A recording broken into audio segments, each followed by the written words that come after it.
आज हिरण है, अगले आज तुम्हारे घर है। अब कुछ देख के भी सन्नाटा, आखिर तुमको किसका डर है? इसलिए मैं निकला हूं हिंदू का अस्तित्व बचाने, रामकृष्ण के इस धरती के मालिक का स्वामित्व दिलाने। आशा है मेरी पुकार पर हर घर में चिंतन होगा। अभी नहीं जागे तो सुन लो, पूरा भारत हिंडन विहार होगा। नमस्कार, मैं हूं सुरेश चौहान के आप देख रहे हैं बिंदास बोल। आज के बिंदास बोल में आपके सामने हम मुद्दा लेकर आए हैं देश की राष्ट्रीय राजधानी दिल्ली के महत्वपूर्ण क्षेत्र, जो कि तकनीकी तौर पर उत्तर प्रदेश का हिस्सा है, और जिला गाजियाबाद के हिंडन विहार में हिंदुस्तान समाप्त होकर पाकिस्तान बन गया है। क्योंकि अब वहां पर हिंदुस्तान का ना कानून चलता है, ना नारा लगता है, और हिंदुस्तान का नारा लगाने वाले वो फिर मंदिर हो या व्यक्ति हो, उन सब का अब कटना, टूटना और पीटना तय है। केवल 20 साल पहले जहां पर 100% लोक संख्या हिंदुओं की थी, उन जनसंख्या में आज वहां पर 2% भी हिंदू नहीं रह गया है। इतने गति से तो पाकिस्तान और बांग्लादेश का हिंदू भी समाप्त नहीं हुआ, जितने गति से मायावती और मुलायम के राज में यहां पर यह हालत हुए है। आज भी वहां पर उनका पलायन जारी है, और हिंदू विहीन होते इलाके दिखाते दिखाते हम अब हमारे बिल्कुल बगल में, हम जहां खड़े यहां से 5 किलोमीटर भी शायद ना हो, इतनी दूरी पर हिंडन भी इसी का शिकार हुआ है। और इसलिए आज का बिंदास बोल हम इसी पर लेकर कर रहे। हम उत्तर प्रदेश प्रशासन को भी पूछ रहे हैं, सरकारें भले बदलती रही, योगी राज में लोगों की आशा जगी है, लेकिन मायावती मुलायम के कार्यकाल के पाप का भी धोने का काम अब अगर नहीं होगा तो फिर कब होगा? और इसलिए आज का बिंदास बोल भयत मत केवल उत्तर प्रदेश के लिए नहीं, पूरे हिंदुस्तान के लोगों के लिए, और हिंदू दुनिया में जहां पर भी रहता है उसके लिए। क्योंकि ये किसी बंगाल की, किसी केरला की, किसी कश्मीर की बात नहीं हो रही है, दिल्ली राष्ट्रीय राजधानी एनसीआर के क्षेत्र की बात हो रही है। और इसलिए आज के बिंदास बोल में आपको बारीकी से नजर रखनी है, जुड़कर बात करनी है। पहले मुद्दे पर बात करते, उसके बाद मैं आपको पीड़िता के पास और हमारे साथ जो पैनल जुड़ा है उनके पास लेकर चलूंगा।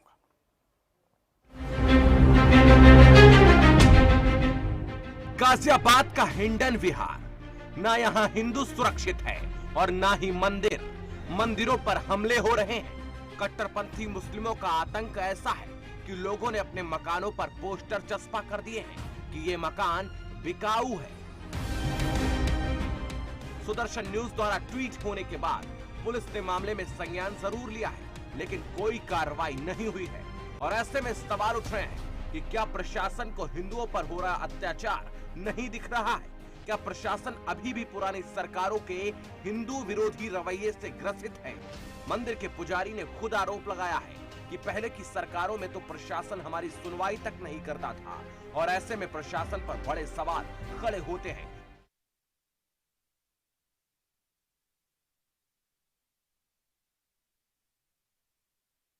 कि क्या आखिर प्रशासन सिर्फ सरकारी आदेश? गाजियाबाद का हिंडन विहार, ना यहां हिंदू सुरक्षित है और ना ही मंदिर। मंदिरों पर हमले हो रहे हैं। कट्टरपंथी मुस्लिमों का आतंक ऐसा है कि लोगों ने अपने मकानों पर पोस्टर चस्पा कर दिए हैं कि ये मकान बिकाऊ है। सुदर्शन न्यूज द्वारा ट्वीट होने के बाद पुलिस ने मामले में संज्ञान जरूर लिया है, लेकिन कोई कार्रवाई नहीं हुई है। और ऐसे में सवाल उठ रहे हैं कि क्या प्रशासन को हिंदुओं पर हो रहा अत्याचार नहीं दिख रहा है? क्या प्रशासन अभी भी पुरानी सरकारों के हिंदू विरोधी रवैये से ग्रसित है? मंदिर के पुजारी ने खुद आरोप लगाया है कि पहले की सरकारों में तो प्रशासन हमारी सुनवाई तक नहीं करता था।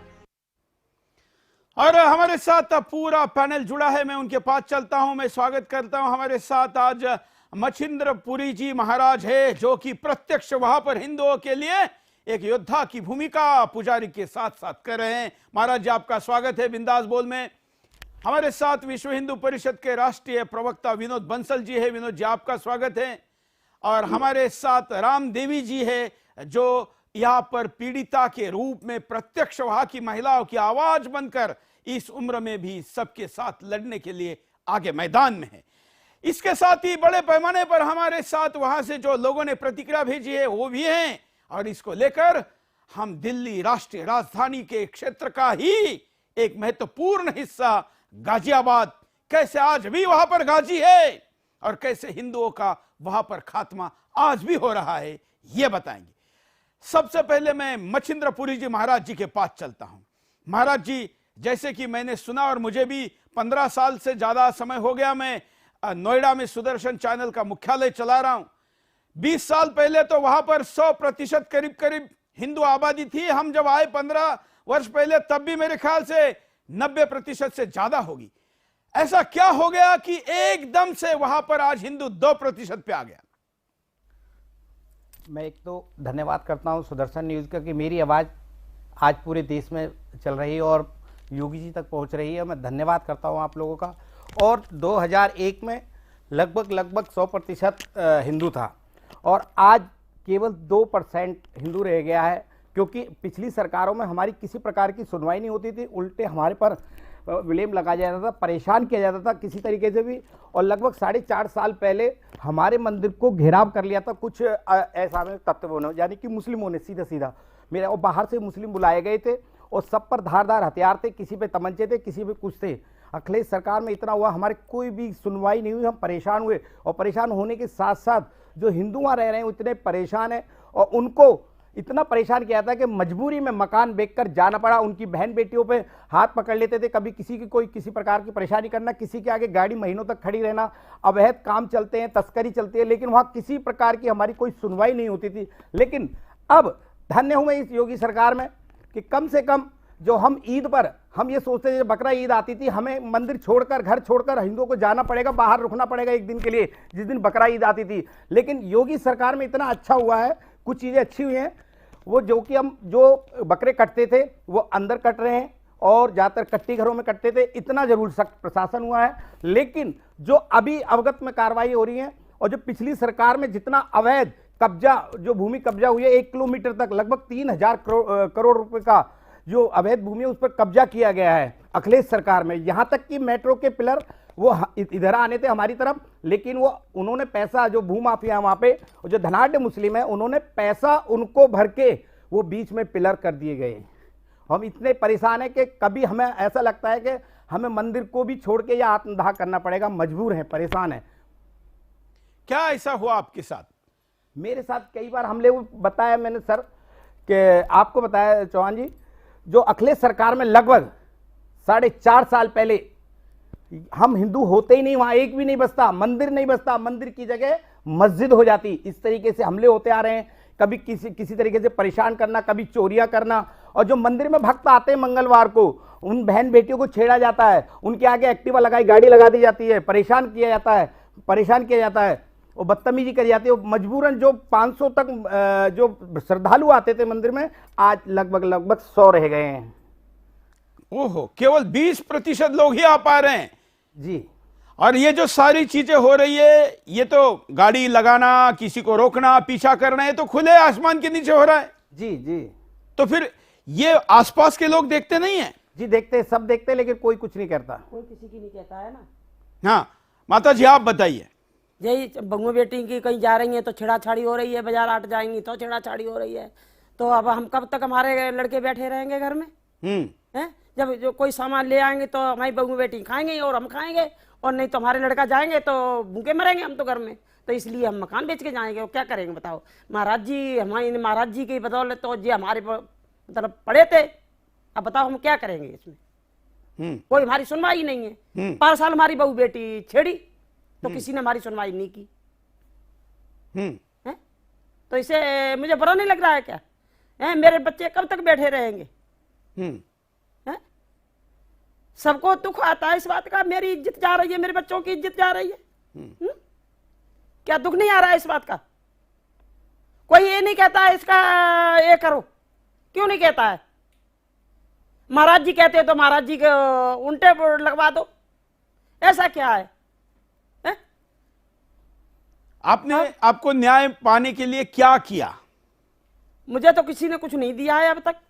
जब मेरी कोई रपाटी होती है तो कोई पुलिस नहीं जाती, कुछ नहीं जाती है, महाराज जी को उल्टा वो चेप के चुप जाता है। ऐसा क्या है? ये तो मुसलमान है, मतलब इन्हें अच्छी मोटी रकम भर दी और चल भैया कोई बात नहीं, होने दो। आप कितने वर्षों से वहां पर हिंडन विहार में रहती कम हैं? से कम 25 साल से। 25 वर्षों से। हाँ। 25 वर्ष पूर्व क्या स्थिति थी? तब ऐसी कोई नहीं थी, तब तो मतलब हिंदू ही थे, 2-3 घर थे बस मुसलमानों के बस। अब ज्यादा हो गए। तो अब कैसे बढ़ गए? हिंदू वहां से चला गया? भाई परेशान करेंगे तो वो तो भागेंगे ही। बहुत बड़ी बात बोल रही है, क्योंकि आप देश के राष्ट्रीय राजधानी में रहती है, आपके घर पे कोई खड़ा होकर जोर से चिल्लाए तो राजधानी में आवाज जा सकती है, ऐसी जगह पर भी कोई सुनवाई नहीं हुई। कोई सुनवाई नहीं है भैया। बगुए बेटियों से गाली बकते जा रहे हैं, गली में करते जा रहे हैं, तो ऐसा अच्छा लग रहा है? मुझे तो बहुत दुख आता है, मैं क्या करूं? मेरे तो घर में कोई कहने सुनने वाला नहीं है।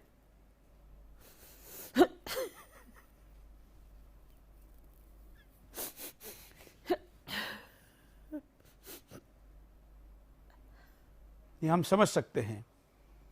पति मेरा नहीं है, घर में बच्चे, पति मेरे खत्म हो चुके हैं, बच्चे हैं तो बच्चे का घर में बैठ के क्या खिलाएंगे हमको? है? कोई सुनवाई नहीं है।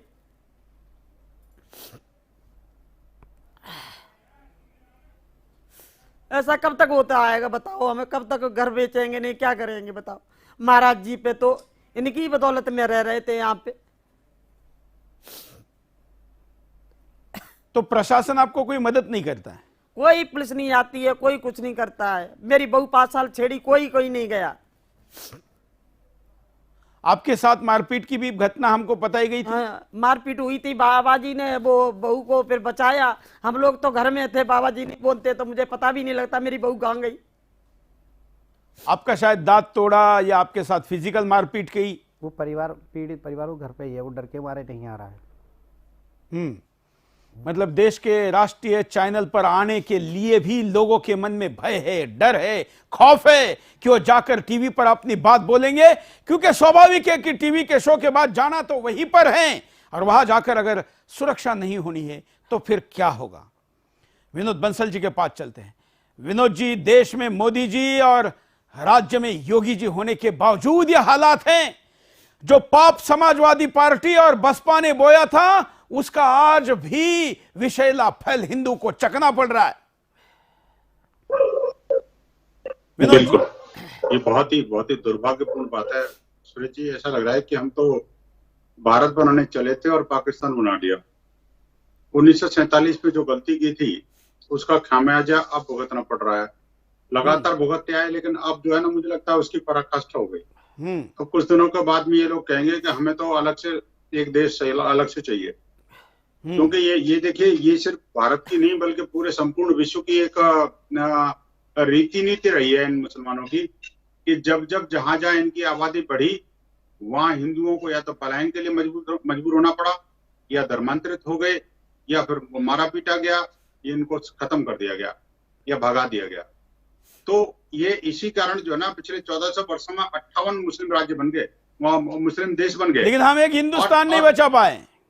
हाँ, और भारत के अंदर भी आज 8 राज्य ऐसे हैं जहां पर के हिंदू अभी भी अल्पसंख्यक है, और लेकिन फिर भी जो अल्पसंख्यक के अधिकार हैं वो इस्लामिक जिहादियों को मिल रहे हैं। हिंदू वहां भी पलायन को मजबूर है, और जो है ना, फिर भी उसको भी जो है ना वो अल्पसंख्यक के अधिकार नहीं मिल रहे। बड़ा दुर्भाग्य है इस देश का। दुनिया का मुझे लगता है एकमात्र देश है, आप तो अच्छी तरह जानते हैं, दुनिया का एकमात्र देश है जो कि इस देश के तथाकथित जो सेकंड लार्जेस्ट पॉपुलेशन है, जो दूसरी सबसे बड़ी आबादी है, वो आबादी अपने आप को अल्पसंख्यक कहती है, उसको अल्पसंख्यक के अधिकार दिए गए हैं, और वो भी अनाधिकृत तरीके से। तो इस संविधान प्रदत्त अधिकार नहीं है, वो अनाधिकृत तरीके से उनको अल्पसंख्यक घोषित किया गया। और वो बिल्कुल, लेकिन अभी भी वो अवस्था नहीं बदली जा रही है, आज भी वो स्थिति बरकरार है। तो हम कब तक किसकी तरफ कितनी उंगलियां करें, यह अपने आप को पूछने का समय आ गया। हिंडन विहार की स्थिति किसी इस्लामिक देश में हिंदुओं की स्थिति से भी बदतर है। क्या है आज के वहां के हालात, देखिए। यदि आप कल्पना करते होंगे कि पाकिस्तान और अफगानिस्तान के साथ बांग्लादेश जैसे इस्लामिक मुल्कों में हिंदू किस तरह, किस प्रकार से, किन हालातों में रहते होंगे, उसको जानने समझने के लिए आपको इन इस्लामिक देशों में जाने की बिल्कुल भी जरूरत नहीं है। आप इसका पूरा नजारा देश की राजधानी दिल्ली से केवल 18 किलोमीटर दूर गाजियाबाद और दिल्ली की सीमा पर पड़ने वाले हिंडन विहार में देख सकते हैं, जहां पर हिंदुओं की ऐसी दुर्दशा है जो संभवतः किसी इस्लामिक मुल्क में भी ना हो। मात्र 20 साल पहले 85% हिंदू आबादी का इलाका सिकुड़ता और संकुचित होता हुआ आज केवल 2% हिंदू आबादी का इलाका बन गया है, और वहां हिंदुओं को वो सब कुछ झेलना पड़ रहा है जो हिंदू आए दिन हर उस स्थान पर झेलता है जहां पर वो अल्पसंख्यक हो जाता है। पीड़ा का विषय यहाँ इस बात का भी है कि जिन वर्दी वालों और प्रशासनिक अधिकारियों के भरोसे हिंदू समाज सबसे ज्यादा रहता है, वर्दी वाले और प्रशासनिक अधिकारियों का सीधा सीधा विरोध भी हिंदू उन तमाम मजहबी आक्रांता और उनके साथ साथ झेल रहा है। जरा कल्पना कीजिए, जहां पर आरती और भजन तब होगा जब जहां की बहुसंख्यक आबादी अर्थात कट्टरपंथी तत्व करेंगे। एक मंदिर जहां पर घंटे कब बजेंगे, जहां पर आरती कब होगी, जहां पर धूप दीप संध्या वंदना कब होगी, इसको वहां के कट्टरपंथी तय करेंगे। और अगर आरतियां धूप अपने तरफ से देवी देवताओं के नियत समय अनुसार किया गया तो उनके महंत को हत्या की धमकी दी जाएगी। जब मंदिर में घुसकर पुलिस सुरक्षा होने के बावजूद भी वहां की मूर्तियों को चुरा लिया जाता है, जो कि तमाम मेहनत और मशक्कत के बाद कई महीने के बाद वापस दी जाती है। इतना ही नहीं, वहां तैनात पुलिस बल को पीटने के लिए चारों तरफ से घेर लेते हैं तो संतों को हाथ पैर जोड़कर उनको बचाना पड़ता है। जरा सोचिए, जहां पुलिस के ये हाल हो वहां आम हिंदू समाज और साधु संतों की स्थिति क्या होगी। हैरानी और पीड़ा का विषय ये है कि ये इलाके कट्टरपंथी तत्वों के खिलाफ सबसे कठोर फैसले लेने के लिए दुनिया भर में विख्यात योगी आदित्यनाथ द्वारा शासित उत्तर प्रदेश में है, और यहाँ से जिला गाजियाबाद के प्रशासनिक अधिकारियों के ऑफिस की दूरी कुछ मिनटों की है। फिर भी इन कट्टरपंथियों का अत्याचार जारी है और इनके हौसले बुलंद हैं। आज हिंडन विहार में ना संत सुरक्षित है, ना सैनिक सुरक्षित है, ना सती सुरक्षित है। देखिए क्या है हालत। गाजियाबाद के प्रशासनिक अधिकारी कट्टरपंथी तत्वों को काबू करने के बजाय हिंदू समाज के ही संत और मंदिरों को धमकाते हैं। तो कभी ऐसा लगता है कि क्या सच में ये योगी आदित्यनाथ शासित यूपी ही है। अब सवाल ये भी उठता है कि क्या महज हिंदुओं को भगाना या हिंदुओं से उस इलाके को खाली कराना ही एकमात्र उद्देश्य है या कुछ और। ऐसे अधिकारी भी वहां मौजूद हैं जिनका असल उद्देश्य योगी शासन को, योगी सत्ता को पूरे प्रदेश भर में बदनाम करना और उनके समर्थकों को तोड़ना है, जो समर्थक योगी की इंसाफ पसंद छवि के लिए उन्हें चाहते हैं, मानते हैं। जब पूरे मामले की गहराई से पड़ताल की गई तो सामने आया कि मंदिर परिसर में पुलिस वालों की ड्यूटी लगाने का जो अधिकारी है उसका नाम तौफीक है। वो बार बार ऐसे पुलिस कर्मियों की ड्यूटी में लगाता है जो या तो नशे के शौकीन हो या धर्म को मानते ही नहीं। जरा आप सोचिए, जो धर्म को नहीं मानता होगा वो पुलिस अधिकारी एक धर्मस्थल की रक्षा कितने लगन से करेगा। यहाँ के हिंदू परिवार की माँ बेटियों की इज्जत पर अब बात बनाई है। सरे बाजार में यहाँ हिंदुओं की बेटियों और बहुओं को छेड़ा जाता है, उनका पीछा किया जाता है और बुजुर्ग महिलाओं को गाली देने के साथ साथ मारपीट भी की जाती है। आज यह महिलाएं रात की तो बात छोड़िए, दिन में भी अपने घरों से बाहर नहीं निकलती। जब सुदर्शन न्यूज ग्राउंड पर पहुंचा तो महिलाओं का दर्द उनकी आंखों से साफ झलकता हुआ नजर आया। जब शिकायत पुलिस प्रशासन में की जाती है तो उल्टे हिंदुओं को ही जेल में डालने की धमकी दी जाती है। जब सुदर्शन न्यूज की टीम ने हिंडन विहार का जायजा लिया तो देखा तब उनके 11 दावों में पूरी 100% सत्यता दिखी, जिनको सुनकर सुदर्शन की टीम वहां पहुंची थी।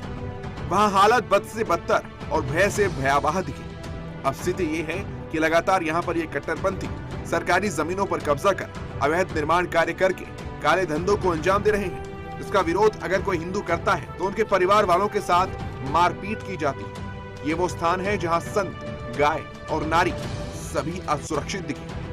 यहाँ हिंदू मात्र अपना धर्म बचाने के लिए पलायन करने पर मजबूर है। गाजियाबाद का हिंडन विहार आज लगभग हिंदू विहीन हो चुका है।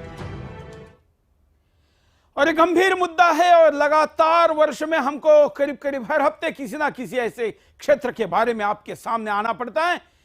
मचिंद्रपुरी जी महाराज हमारे साथ है। महाराज जी, ये सारा सीन देखकर मैंने तो कल तक सुना ही था, कल मैंने ट्वीट करने के बाद मुझे और भी कई जानकारियां पहुंची और हमारी टीम जो पिछले सप्ताह भर से आपके क्षेत्र में काम कर रही हैं, उसने बताया। आपके मुंह से मैं सुनना चाहता हूं कि होता क्या क्या है। बेखौफ बोलिए, योगी की सरकार है, डरने की जरूरत नहीं है। यहाँ पर एक तो सबसे मेन चीज क्या है कि पन्नी का बड़ा काम है यहाँ पर, और प्लास्टिक की पन्नी। हाँ, प्लास्टिक की पन्नी जो ओरिजिनल कंपनी के रेफर मिलेंगे उसमें नकली सामान भरकर बाजारों में बेचा जाता है। ओहो। और सब शासन प्रशासन को पता होने के बावजूद भी, शायद पता ही होगा मेरे हिसाब से, और इतना काम, मतलब कि रोज पन्नियां, कहते हैं प्रदूषण प्रदूषण कम करो, रोज लगभग 50 किलो 1 कुंटल पन्नी जलती है डेली की डेली वहां पे। लेकिन कोई भी हम कंप्लेन करते हैं, बस थोड़ी देर के लिए कार्रवाई होती है, उसके बाद कुछ भी कार्रवाई नहीं होती है।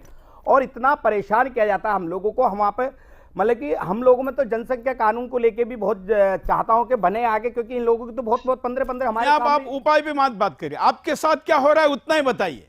मतलब कि कभी तमंचे जो परिवार था, पीड़ित परिवार था, उसके पास गया मैं। जाने के पश्चात जब पता पड़ा, वहां बहुत सारे लोग इकट्ठे थे, 60 से 70 लोग उनकी मारने की कोशिश कर रहे थे। उस महिला का दांत भी टूटा और बच्चे की पिटाई करी, और उसके पश्चात हमारे पर उल्टे ब्लेम तमंचा टांग दिया, तमंचा तान दिया। उसके बाद वो तमंचा तानने के बाद भाग्य, फिर दूसरे ने चक्कू से वार करने की कोशिश करी, और हमने पुलिस को अवगत कराया।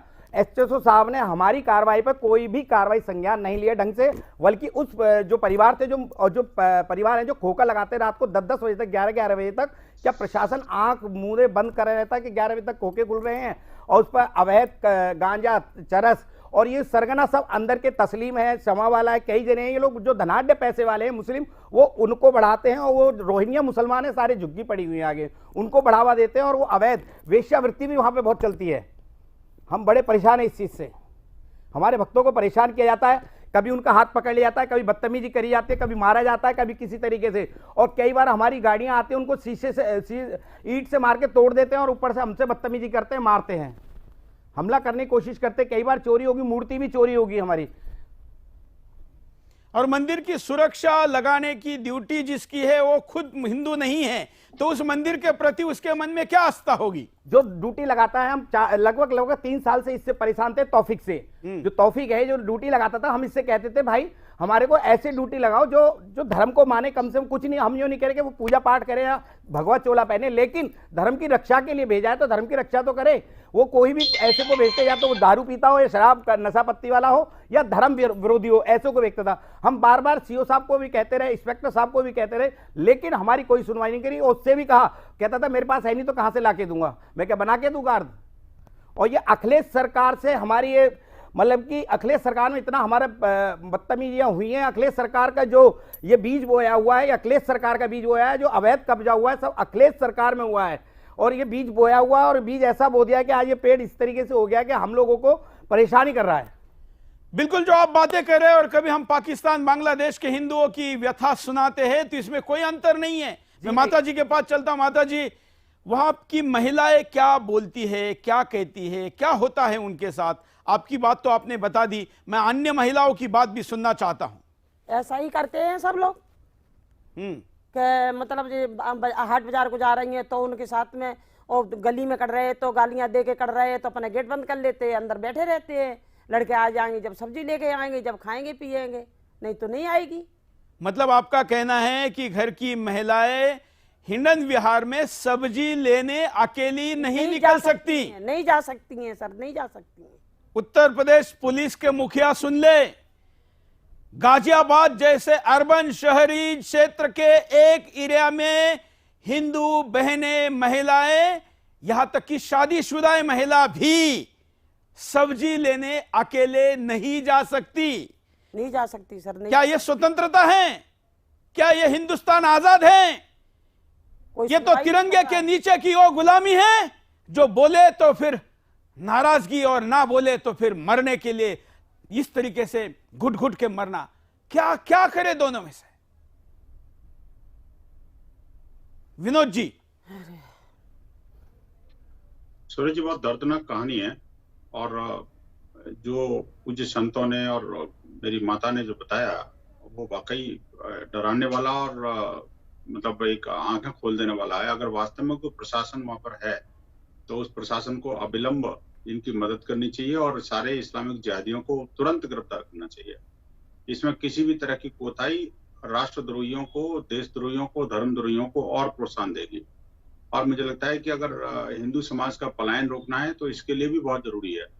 देखिए, ये आप कमाल की बात समझिए कि जब योगी आदित्यनाथ जी की सरकार है तब तो ये हालत है, उससे पहले क्या स्थिति रही होगी ये भी अकल्पनीय है। बिल्कुल। आप ये जिस तरह से इस क्षेत्र में मंदिर न मंदिर सुरक्षित है, न बेटियां सुरक्षित हैं, न बहनें सुरक्षित हैं, न लोगों के घर सुरक्षित हैं। तो अगर ये मतलब ये गाजियाबाद है इसीलिए क्या? अरे भाई, इसको मुझे लगता है कि कहीं ना कहीं इनके नाम भी कुछ ठीक करने पड़ेंगे। तो उसके कारण कुछ लोगों के मन में तो ये आता है कि हम तो उसी अभी बाद में जी रहे हैं। ये जो औरंगजेबी जो प्रवृत्ति है और प्रकृति है इन लोगों की, जो जिस तरह से बाबरवादी सोच है, वो सोच से ये लोग अभी बाहर नहीं निकल पा रहे। और पुलिस प्रशासन में भी ऐसे बहुत सारे लोग जो मुलायम सिंह के और मायावती के काल के इसमें अभी जिंदा हैं, जी जी बिल्कुल, जो कि बार बार जो है हिंदू समाज का दोहन, उत्पीड़न और उनको मारने के लिए एक तरह से तुले हुए हैं। आप देखिए कि ये या तो पैसे का लालच है, और दूसरी बात धर्मद्रोह का एक मानसिकता, और तीसरी बात ये कि जो मुस्लिम तुष्टीकरण की नीति के कारण, जो सरकारों की, जो राजनीतिक दलों की मुस्लिम तुष्टीकरण की नीति थी, उसके कारण जो है आज पुलिस और प्रशासन भी उसी मानसिकता का बन गया। चाहे शासन बदल गया लेकिन प्रशासन वहीं के वहीं है। बिल्कुल बिल्कुल। आप विनोद जी, इसमें यह महत्वपूर्ण है कि पुलिस या रवैया समझना बहुत जरूरी है।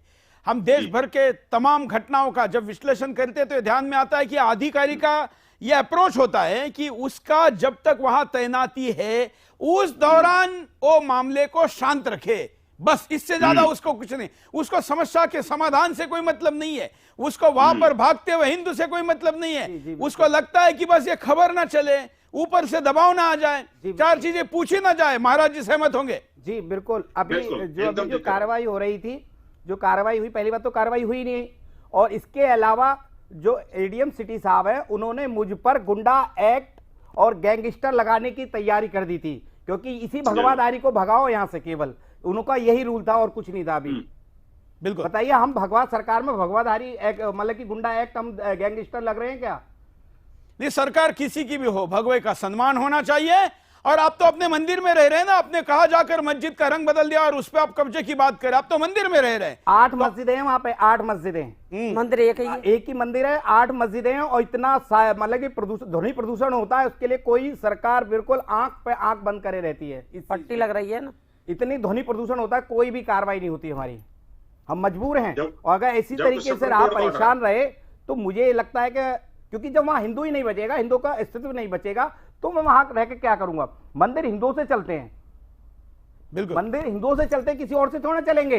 तो लास्ट में क्या होगा? मुझे पलायन करना पड़ेगा, रोटी तो मुझे भी खानी है, या मुझे आत्मदाह करना पड़ेगा, या भूखे वहीं मर जाना पड़ेगा। मंदिर की आर्थिक व्यवस्था, आर्थिक स्थिति भी खराब हो रही है हम लोगों की। मैं जानता हूं कि किस तरीके से परेशानी हुई है। लॉकडाउन में 11-11 बजे तक दुकानें खुली रही, प्रशासन आंख पे आंख बंद करे रहा। लेकिन जो आवाज, मैं सुदर्शन न्यूज को बार बार धन्यवाद करता हूं कि आगे योगी जी तक पहुंची है। मुझे बड़ी खुशी है इस चीज की, योगी जी तक पहुंच रही है, मुझे बड़ी खुशी है, क्योंकि योगी जी की सरकार आई थी, मैं बड़ा खुश हुआ था। मैंने स्वयं आतिशबाजी करी थी, क्योंकि मुझे इतनी खुशी थी, कम से कम एक संत समाज आया, वो संत की समझेगा, हिंदुओं की समझेगा। उन्होंने जो अध्यादेश भी लाए लव जिहाद पे, उस पर भी बहुत अच्छा करा, मैं इस चीज पे भी सहमत हूं। लेकिन जो नीचे जो प्रशासन है, कहीं ना कहीं वो पार्टीवादी के भी रहे हैं, पार्टीवादी के भी रहे हैं, बिल्कुल, कहीं ना कहीं, तो वो उसी तरीके से हो गए और अखिलेश हो गए। और वहां के बिल्कुल, वहां की और एक प्रतिक्रिया आपको दिखाते हैं, हमारे रिपोर्टर ने वहां पर क्या भेजा है, देखिए प्रत्यक्ष वहां पर क्या स्थिति। मैं आपको दिखाना चाहूंगी, ये वो तमाम संपत्ति है जिस पर तस्लीम, परवेज और ऐसे ना जाने कितने भूमाफियाओं ने कब्जा करने का काम किया है।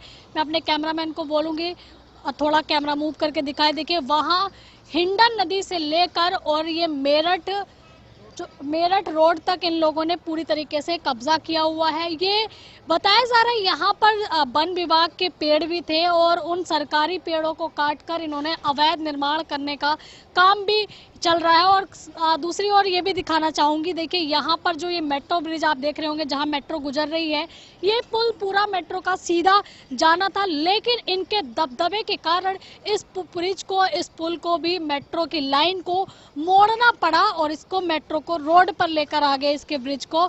और इतना इन लोगों का प्रेशर है, दबदबा है, जिसके चलते आज इनका पूरा का पूरा ये हिंडन बिहार, ये इनका अवैध कब्जा इस हिंडन बिहार पर हो चुका है और यहाँ पर हिंदू प्लान करने के लिए मजबूर है। महाराज जी, मैं ये समझना चाहता हूं, मैं पीसीआर को कहूंगा कि ये वीडियो, केवल वीडियो विदाउट ऑडियो दोबारा दिखाए। महाराज जी, ये क्या ये जो कंस्ट्रक्शन है ये अधिकृत है या अनधिकृत है, जो परमिशन लेनी पड़ती है? कितने मंजिल बनेगा, कितने आकार का बनेगा, जरा वीडियो दिखाइए। हाँ, ये कोई परमिशन नहीं ली जाती है और हम कंप्लेंट भी करते हैं, तो मतलब पूरी बिल्डिंग अनधिकृत है। इस तरीके से गली को घेर लेते हैं, छज्जे के ऊपर छज्जा, छज्जे के ऊपर मतलब कि इतनी सी, मतलब कि धूप आ ही नहीं सकती, इतनी, इस तरीके से एक दूसरे को, कहीं एक दूसरे की छत पे कूदना पड़े तो कूद जाते हैं। इस तरीके से मकानों को बना रहे हैं और कई कई मंजिला बना देते हैं। और इसमें जीडी अधिकारियों को भी सूचित किया जाता है, नगर निगम को सूचित किया जाता है, लेकिन वो जो कहते हैं हम आके अंदर आके हमें पिटना नहीं है। मतलब उनका कहना है कि अगर वो हिंडन विहार में आएंगे तो मार खा के जाएंगे। जी, मुझे तो एक अधिकारी खुद बता रहा था कि आपने उनको बचाया। जी, क्या घटना थी? कई बार अधिकारी आते हैं और पुलिस प्रशासन भी आया है, कई बार हमारी गाड़ियां जो तोड़ी गई, हमने पुलिस वालों को स्वयं जाके हाथ जोड़ के मिन्नत से बचाया, कई बार बचाया हम लोगों ने। और ये कई बार इतनी बदतमीजी करते कि भीड़ इकट्ठी कर लेते और भीड़ इकट्ठी करने के पश्चात मतलब कि मारने की कोशिश करते हैं। और वर्दी जो हमारे रहते कांस्टेबल थे ओम सिंह, उनको मतलब कि उनकी वर्दी पर हाथ पकड़े खींचातानी कर दी थी। एक वर्दी पर हाथ डालना, सरकारी वर्दी पर हाथ डालना, किसी की हिम्मत है पुलिस प्रशासन पे हाथ डाले, लेकिन उनके लिए सोई रहती है पुलिस, हमारे लिए एक्टिव है केवल कि हम पे किस तरीके से ब्लेम लगाए जाए। और ये फिर मैं कहूंगा, अखिलेश सरकार में तो हमारी एफआईआर भी दर्ज नहीं होती थी, लेकिन अब कम से कम योगी सरकार में एफआईआर कब टूटेगी? जब बाकी प्रयाग में बिल्डिंगें टूट रही है, उत्तर प्रदेश के बाकी जगह पर टूट रही है, तो ये बिल्डिंगों का नंबर कब आएगा? ये मैं उत्तर प्रदेश के प्रशासन को पूछ रहा हूं। विनोद जी, दिल्ली एनसीआर में अगर कोई 50 करोड़ 25 करोड़ की कोठी का एक सज्जा भी बाहर निकाल देता है, गैलरी भी बाहर आ जाती है, तो वहां पर बुलडोजर आता है या उसको लंबा चौड़ा नोटिस आता है, फाइन भरना पड़ता है? यहां तो पूरे की पूरे महल खड़े हैं, बड़े बड़े बिल्डिंगें खड़ी हैं। देखिए, जब हिंदू समाज कमजोर हो जाता है किसी जगह पर, जहां इस्लामिक जिहादी हावी हो जाते हैं, वहां पुलिस हो, प्रशासन हो, शासन हो या कोई और हो, उसका किसी का कोई अनुशासन नहीं रहता। वो सारा क्षेत्र अनुशासन विहीन हो जाता है। आप देखिए, दिल्ली के अंदर भी अभी एक दिन पुरानी बात है, परसों रात को, और वहां पर जो है एक मंदिर की मूर्तियों को, लगभग दर्जन भर मूर्तियों को तोड़ करके वो कोई भाग गया। और पुलिस ने सुबह जब पता लगा तो बजाय उस अपराधी को पकड़ने के, दिल्ली पुलिस ने धर लिया उसके पुजारी को, और पुजारी को इतना धमकाया कि वो आज तक वो किसी के सामने बोलने को तैयार नहीं है। कंप्लेंट तो करी, लेकिन वो बोलने की हिम्मत नहीं है उसकी। आज वहां पे लोगों ने बैठक करी और तय किया कि कल हम डीसीपी ऑफिस का घेराव करेंगे। जब तक ये ताकत हिंदू समाज में नहीं आएगी, तब तक पुलिस, प्रशासन, शासन, ये समझ लीजिए कोई नहीं चेतने वाला। बिल्कुल गनीमत है कि कम से कम उत्तर प्रदेश में योगी जी का शासन है, तो वो सुनते भी हैं, नहीं तो सुनवाई भी नहीं है। बिल्कुल, यहाँ अरविंद केजरीवाल जी नहीं पहुंचे दिल्ली के अंदर उस मंदिर को बचाने के लिए या मंदिर के लिए। बिल्कुल, दिल्ली के मंदिरों पर विनोद जी मैं कल विशेष एपिसोड करूंगा। दिल्ली के गली गली में कैसे गजनबी है ये दिखाऊंगा। दिल्ली के उन मंदिरों में मैं स्वयं गया हूं, आपको पता है, जहां पर मंदिरों पर मूर्तियां तोड़ी या मंदिरों के अंदर पूरा कूड़ा कचरा डाल दिया, किसी के जाने की स्थिति नहीं रही। कई मंदिरों की घंटियां उतारी गई, मैंने जाकर लगाई हुई है। दिल्ली के 3 मंदिरों की व्यथा, कथा और पूरी हालात कल मैं दिखाऊंगा। दिल्ली के गली गली में गजनबी, इस कार्यक्रम के अंतर्गत बिंदास बोल में। यहां पर यह भी देखने की वाली बात है विनोद जी की इस वीडियो में पीछे मेट्रो का पुल दिख रहा है, और हमारी रिपोर्टर जैसे कि वहां से बता रही है, महाराज जी ने भी कहा कि पूरा मेट्रो का रूट बदला गया क्योंकि इनके घर बचे। हमारे मंदिर भी आए तो भी मेट्रो में हमने मंदिर हटा लिए, लेकिन यहां पर अनधिकृत घर भी नहीं हट पाए। देखिए, अनधिकृत घरों की बात आप उसकी बात कर रहे हो। ये जो बिल्डिंग दिख रही है आपके स्क्रीन पर, वो बिल्डिंग बड़ा क्लियर है कि देखिए, उसने फर्स्ट फ्लोर बनाया तो छज्जा निकाल लिया, सेकंड फ्लोर बनाया तो छज्जा और निकाल दिया, थर्ड फ्लोर बनाया तो उसको और निकाल दिया। ये भी आपके विजुअल से पता लग रहा है। बिल्कुल। तो मतलब वो नेचुरली जो स्वामी जी कह रहे हैं, महाराज जी कह रहे हैं कि भाई वो पूरी गली को पूरा कवर कर लेते हैं ऊपर तक जाते जाते, तो लोगों को ना हवा मिलती है, ना पानी मिलता है, और ना ही वो उसको धूप मिलती है। ये जो है कौन सा कानून है भाई? इनके ऊपर कोई कानून अप्लाई नहीं होता। लॉकडाउन में भी मकान बनते रहे हमारे यहाँ, लॉकडाउन में भी मकान बनते रहे। बिल्कुल। तो वो बात वही है ना कि हम लोग जब तक जागेंगे नहीं, हमारे अंदर वहां पर एकता नहीं होगी, हम वहां पर सत्संग के लिए, स्वाध्याय के लिए और अपने आवाज को बुलंद नहीं करेंगे महाराज जी, तब तक इस तरह की स्थितियां, आज चलो योगी सरकार है आपको बचा लेगी, कल आप नहीं बच पाओगे।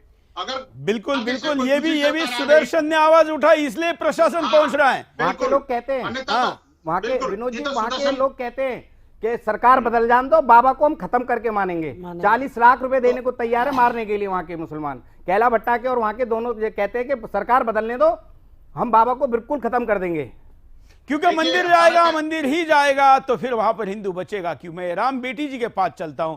माता जी, वहां की बच्चों का स्कूलों में जाना, पढ़ाई करना, ये कैसे संभव हो पाता है यह हालात सुनकर? ऐसा ही होता है सर, ऐसा ही होता है। कहीं बच्चे नहीं पढ़ने जा पाते हैं, जाएंगे तो गाड़ी घोड़ा करके भेजो तो जाएंगे, तो रास्ते में बच्चों की मारपीट हो रही है, कहीं कुछ हो रहा है, तो हमारे बच्चों की कोई नहीं सिफारिश करता है, करते हैं तो उन्हीं लोगों की करते हैं। तो हमें इस बात का दुख आता है कि हमारे पास कोई है ही नहीं करने वाला, तो इसलिए ये कर रहे हैं। किस उम्र तक बच्चियां पढ़ पाती हैं? क्या पढ़ रहे बच्चे? अब तो छोटे छोटे बच्चे क्या पढ़ रहे हैं, वो पढ़ेंगे कहां से? वो तो मारा पीटी कर देते हैं, उल्टा सीधा बोलते हैं, गाली आली बकते हैं, क्या पढ़ेंगे? कुछ नहीं पढ़ेंगे वो तो। बेटी पढ़ाओ बेटी बढ़ाओ, यहां तो बेटी की इज्जत लुटवाओ चल रहा है। तो लुट ही रहा है, और क्या हो रहा है? जब 5 साल हमारी बहू घेर रही तो क्या बाबा जी नहीं होते तो हमारी तो बहू की इज्जत चली जाती। तो हम क्या करते बताओ? बिल्कुल। कुछ और वहां का रिपोर्ट आपको दिखाते हैं। आप देखिए, ये दोबारा दोहराता हुआ, अगर कोई देरी से कार्यक्रम में जुड़ा है, दिल्ली एनसीआर का एक क्षेत्र है, राष्ट्रीय राजधानी जिसको कहा जाता है। राष्ट्रपति प्रधानमंत्री भवन से कुछ ही किलोमीटर के दूर पर नोएडा स्टूडियो में जा खड़ा हूं। यहां से शायद महाराज जी 5 किलोमीटर भी नहीं होगा, लगभग 5 किलोमीटर। तो यहां पर यह स्थिति है। तो सोचिए, हिंदुस्तान में मालदा में क्या होता होगा, बंगाल में क्या होता होगा, केरला में क्या होता होगा, उसकी तो रिपोर्ट तक नहीं आती। देखिए, ठोका था, उसके बहाने से ना सबने लड़ाई कर दी। लड़ाई खत्म करने के बाद भी औरत ने इतना बुरा हाल करा। अगर हम बाबा को ना बुलाते तो शायद वो हमारे बच्चों को भी, और वैसे जेल में कहते हैं कि कंप्लेंट करके कि, और ये मेरे तो दांत तक भी तोड़ दिए, और बच्चों के भी चोट लगे, देखो दांत। और किसी ने ना, मेरी हमदर्दी में कोई भी नहीं आया अगर बाबा नहीं आते तो। मेरे बड़ा लड़का था, उसके चोट लगी, छोटा लड़का ड्यूटी पे से आया, वो कहने लगे हम यहाँ खोखा नहीं लगने देंगे, यहाँ पे ये बहुत आते जाते को, हमारा घर के पास तो थोड़ा सा ही तो दूर है, तो उसको भी उन्होंने चिपट गए। प्रशासन भी कह रहे हैं साथ हैं हम तुम्हारे, अगर कोई बात होती है तो आप हमें कंप्लेंट कीजिए। मेरा भैया आके बाथरूम करने लगा, उसने कुछ कह दिया, चर्च गांजे का यहाँ पे धंधा हो रहा था, तो मेरे भाई ने कह दिया तो उसको भी मारा। हाँ, मेरी मम्मी को भी मारा है, मेरे भैया को भी मारा है, मेरी मम्मी का तो दांत भी टूटा हुआ है। कोई हमारे साथ नहीं। मारने वाले ये तस्लीम के यहाँ किराए पे रहते हैं। हम तो यहाँ से जैसे भी होगा हम यहाँ से खाली करके जाएंगे बेच के। घरों का पलायन जारी है, हिंदू घर छोड़कर भाग रहे हैं, घरों पर बोर्ड लगे हैं, ये घर बिकाऊ है। एक हिंदू संत, युवा संत को भी दिखाता हूं, सन्यासी है जो महाराज जी के शायद शिष्य ही होंगे, उनकी प्रतिक्रिया भी सुनता है। मैंने बचपन काटा यहाँ, जब से देख रहा हूँ, कभी उपद्रव करते हैं, कभी कुछ करते हैं, धमकी भी मिलती है, मंदिर पर चढ़ाई भी करते हैं ये लोग। जैसे 2 दिन पहले हुआ, महाराज जी पे तमंचा तान दिया, फिर एक ने तलवार निकाल ली। आए दिन ये बदतमीजी होती रहती है, प्रशासन कोई सुनवाई नहीं करता, लिख के ले जाता पर कोई सुनवाई नहीं करता। अभी तक कुछ नहीं करा। 151 बाहर से बाहर जमानत हो गई, गुंडे खुले घूम रहे हैं, और उल्टा ही महाराज जी पर एक्ट लगाने के लिए प्रशासन कह रहा है। योगी जी से यही मांग करेंगे कि यहाँ की परिस्थिति देखी जाए, एसएसपी यहाँ का मुआयना लें, और जो भी यहाँ पे उपद्रवी हैं उन्हें बंद करा जाए, सख्त से सख्त कार्रवाई हो उनके खिलाफ। हमने आपको संतों की प्रतिक्रिया दिखाई, हमने आपको बुजुर्ग महिलाओं की दिखाई, युवा महिलाओं की दिखाई, युवा संत की दिखाई। अब एक बुजुर्ग की प्रतिक्रिया आपको दिखाते हैं, देखिए। यहाँ हम 1990 से रह रहे हैं। जिस समय हम यहाँ आए थे उस समय यहाँ हिंदू की पॉपुलेशन 92% थी। अब बताए ही हैं कि धीरे धीरे घटते घटते ये 2% हो गया है। यहाँ पे प्रताड़ित करने की बात ये है कि मुसलमानों ने यहाँ पे लगभग 1 किलोमीटर जो है वो पूरा कब्जा किया हुआ है। रास्ता पर जब आने जाने का ही रास्ता पूरा अतिक्रमण उनके हाथों में है। सारी सरकारी ज़मीनें हैं जिन पे, और नगर निगम के संरक्षण में वो लोग इस बात को मानते हैं कि ये जगह जो है वो हमारी है, सरकार की है, लेकिन वो खाली कराने में नाकाम है। जिला प्रशासन के लिए, पुलिस के लिए दूसरे को दोष देते हैं, लेकिन वो लोग जो हैं वो कभी भी खाली करवाए नहीं। हमने 9 कंप्लेन किया हुआ है इस ज़मीनों को, जिसमें सारे कंप्लेन में मैंने नीचे ये लाइन लिखा हुआ है कि जिलाधिकारी या वरिष्ठ पुलिस अधीक्षक स्वयं इसका निरीक्षण करें। लेकिन आज तक ये 5 साल के अंदर में एक बार भी कोई भी अधिकारी यहाँ नहीं, बड़ा अधिकारी नहीं आया है। अगर कोई आया यहाँ पे जो है वो एशिया का सबसे बड़ा पिन्नी का काम है। एशिया का सबसे बड़ा पिन्नी का काम है। लगभग जो है वो 30 से 40 ट्रक रोज पिन्नी यहाँ आती है। पिन्नी का काम इतना बड़ा है, उसकी बहुत भारी कंप्लेन है। लेकिन कभी भी अधिकारी आया 2-4, अगर उन्होंने सील भी किया है तो वो सील को तीसरे दिन ही खोल करके और साफ। इनकी नालियों में जब इनका त्यौहार होता है तो नालियों में देखेंगे कि पूरा का पूरा खून भरा हुआ है। हिंदू यहाँ पे रहेगा कैसे? जिस तरीके से आपके घर के आगे जो है ये गाड़ी खड़ी कर देंगे, आपको निकलने का रास्ता नहीं छोड़ेंगे। आप कुछ कहेंगे तो आपसे झगड़ा करेंगे। पुलिस प्रशासन आपको साथ नहीं देगा तो लोग रहेंगे कैसे यहाँ पे? महाराज जी, जिस भी उम्र के व्यक्ति को पूछा जा रहा है उन सबकी व्यथाएं एक ही है, दमन, दमन और दमन। जी, इसी तरीके से परेशान किया जाता है। ले देख के थोड़ी सी एक ग्रीन बेल्ट बनी थी हमारे यहाँ पे, ग्रीन बेल्ट बनी थी और लगभग अपनी योगी सरकार में बनी थी। और वो ग्रीन बेल्ट जो बनी थी, छोटी सी ग्रीन बेल्ट बनी, लेकिन इन भूमाफियाओं ने, इन मुस्लिमों ने वो सब पेड़ उजाड़ दिए, अपने गोदाम बना लिए। गोदाम बनाने के बाद पेड़ों को कटवा दिया बिल्कुल, जबकि पेड़ पर कितना मतलब कि कानून बना हुआ है पेड़ काटने पर, लेकिन वहाँ से सब अधिकारी गुजरते हैं। मेन जीटी रोड है गाजियाबाद का, वो main GT, Hindon river metro station नज़दीक है, सभी अधिकारी गुजरते हैं, लेकिन उधर की तरफ कोई निगाह करके नहीं देखता कि यहाँ के पेड़ गए कहाँ। हमने भी पेड़ लगाए स्वयं जाके, वो पेड़ तक उजाड़ दिए, जाली तक उठा ले गए। वहाँ से जालियाँ जो लगाते हैं, नगर निगम की जीडी की जाली लगती हैं, उनको भी उखाड़ के ले जाते हैं। हमने तो ये तक कहा कि हम इसकी रखवाली करेंगे, आप समरसेबल लगा के दो, पानी लगाएंगे, लेकिन वो पानी क्या, वो तो सब खत्म कर देते हैं बिल्कुल भी। इस तरीके से परेशान हैं हम लोग, बस पूछो मत। यहाँ अवैध धंधों की बात हो रही है। मैं अभी नीचे यूट्यूब, फेसबुक पर लाइव के कमेंट भी पढ़ रहा हूं, तो बड़े पैमाने पर लोग कह रहे हैं कि यहाँ पर ऐसा कोई भी गंदा धंधा नहीं जो यहाँ होता नहीं। तो क्या क्या होता है यहाँ पर?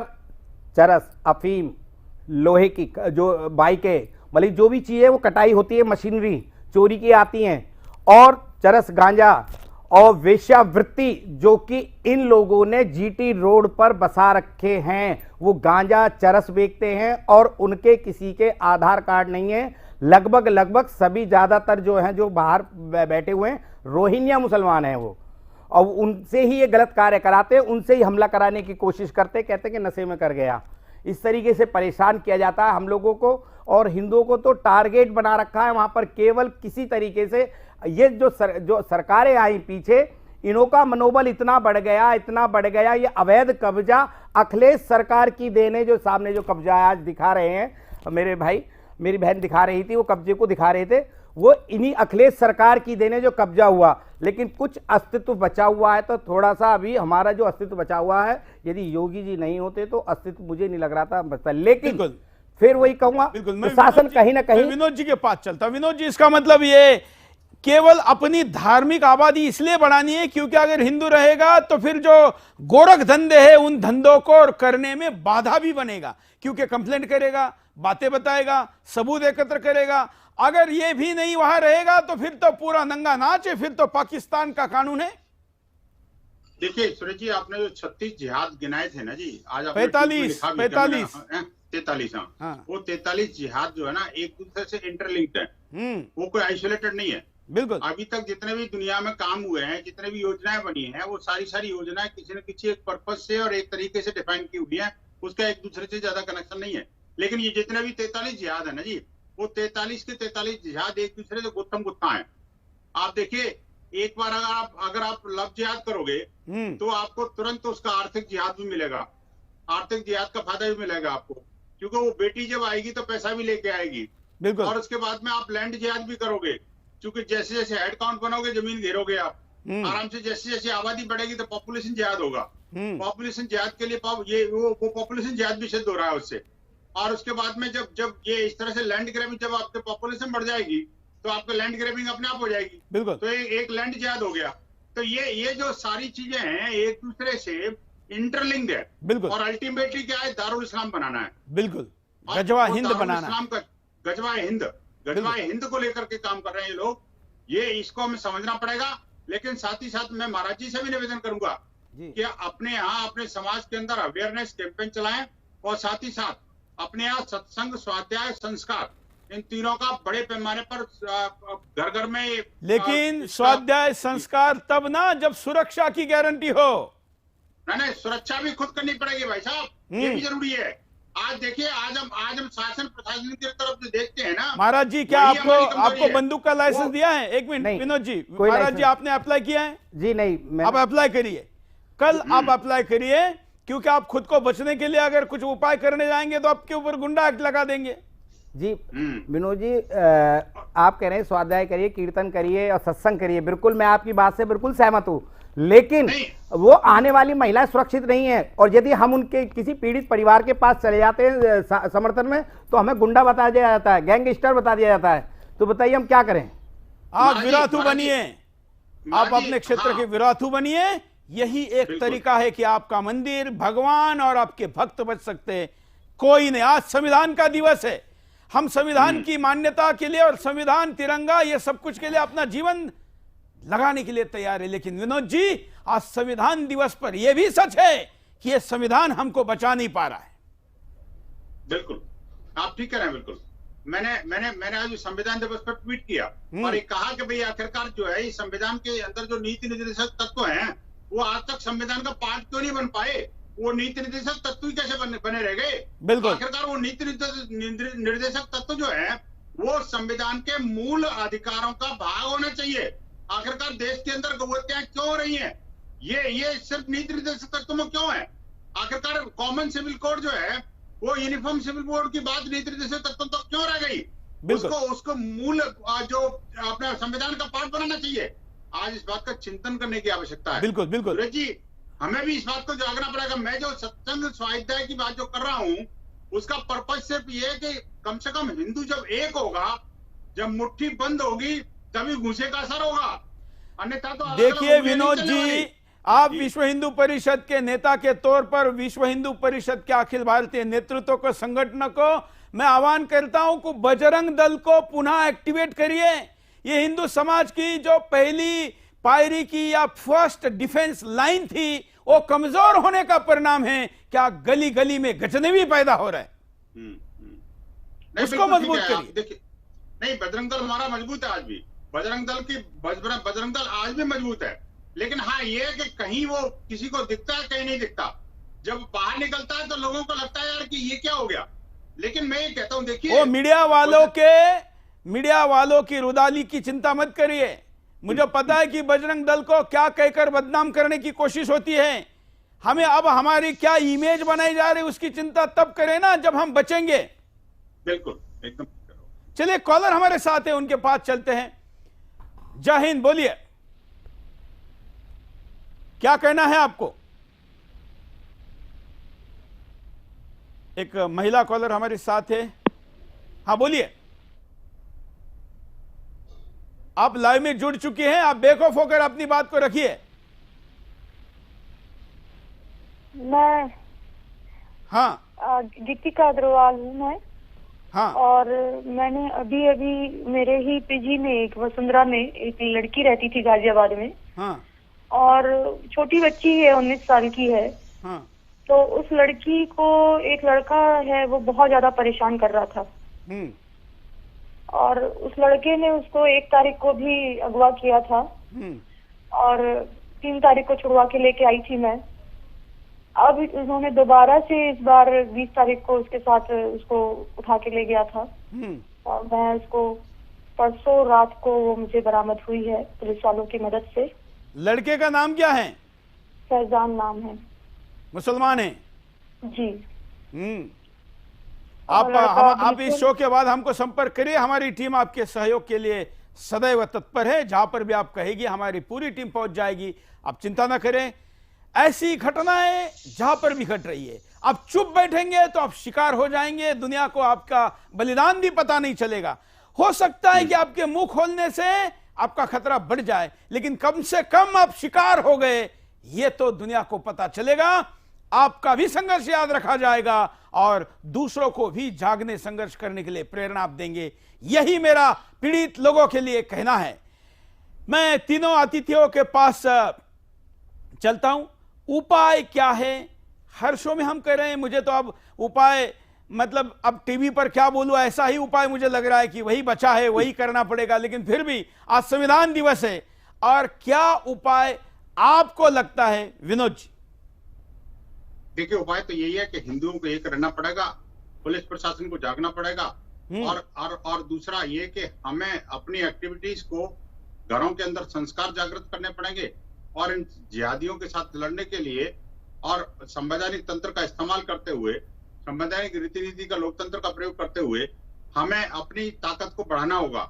और तभी देखिए जब जब राष्ट्रवाद बढ़ा है तब तक राष्ट्र विरोधी दबे हैं, और जब जब राष्ट्रवादी लोग कमजोर हुए हैं तब तक वो हावी हुए हैं। तो इसलिए हमें इस बात का चिंतन करना पड़ेगा। बिल्कुल। माता जी, आपके दृष्टिकोण से क्या उपाय, आप सरकार से क्या चाहती हैं?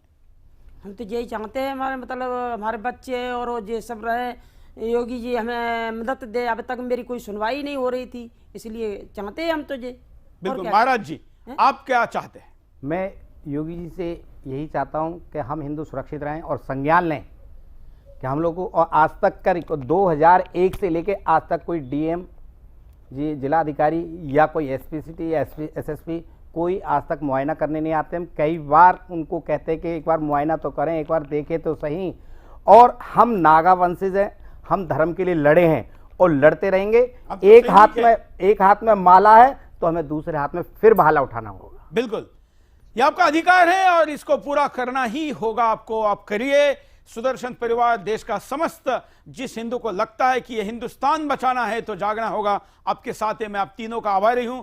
उन तमाम लोगों के जो आपके साथ यहां पर आए हैं, आज भले ही हम उनको स्क्रीन पर दिखा नहीं पाए हो, लेकिन उन सबका भी जो हिडन विहार में रहकर संघर्ष करने के लिए अपनी बात रख रहे, उनका भी, और हिंदुस्तान के बाकी हिस्सों से इस कार्यक्रम को देख रहे हिंदू को भी मैं कहूंगा कि जागिए, नहीं तो अगला नंबर आपका है। आज के लिए इतना ही। धन्यवाद। जय हिंद।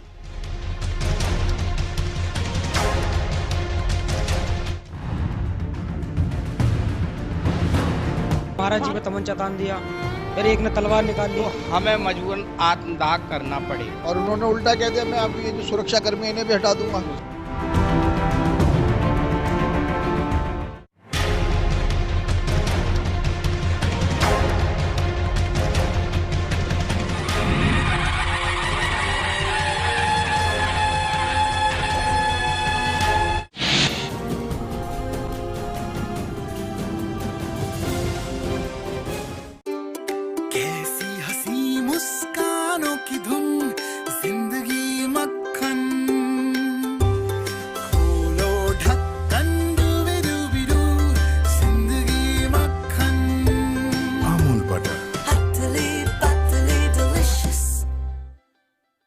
खास जड़ी बूटियों से बना पेट सफा